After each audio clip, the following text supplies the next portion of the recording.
A new government offer to help fund the $100 million plus restoration of Christchurch Cathedral has been described as possibly altering, quote, the swing of the pendulum when it comes to deciding the building's fate. The badly damaged cathedral has been caught in a kind of standoff for the past 6 years, with the Anglican Church, or at least the bishop, favouring a new build and some heritage advocates pushing for restoration. Today the government put a new offer for restoration of the cathedral on the table ahead of a meeting in September when the Anglican synod will vote on what should be done with the building. We have covered this at length on Checkpoint, of course, but this is a move by the government. Maya Burry reports.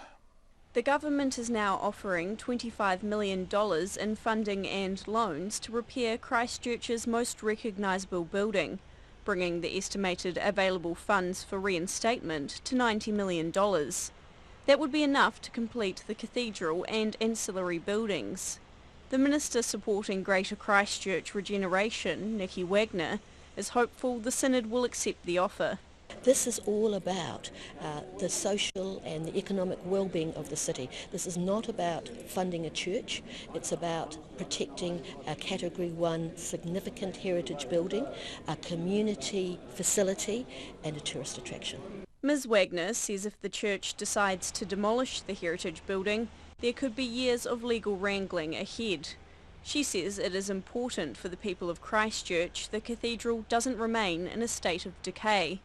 It is the only option that is planned, costed and funded. Any option that could end us up in court for 5 or more years is no option at all. We need a decision now for the well-being of our community. The $90 million of available funds includes $42 million of the church's insurance proceeds, a nearly $14 million pledge from the Great Christchurch Buildings Trust, and a $10 million grant from the Christchurch City Council, which is subject to public consultation.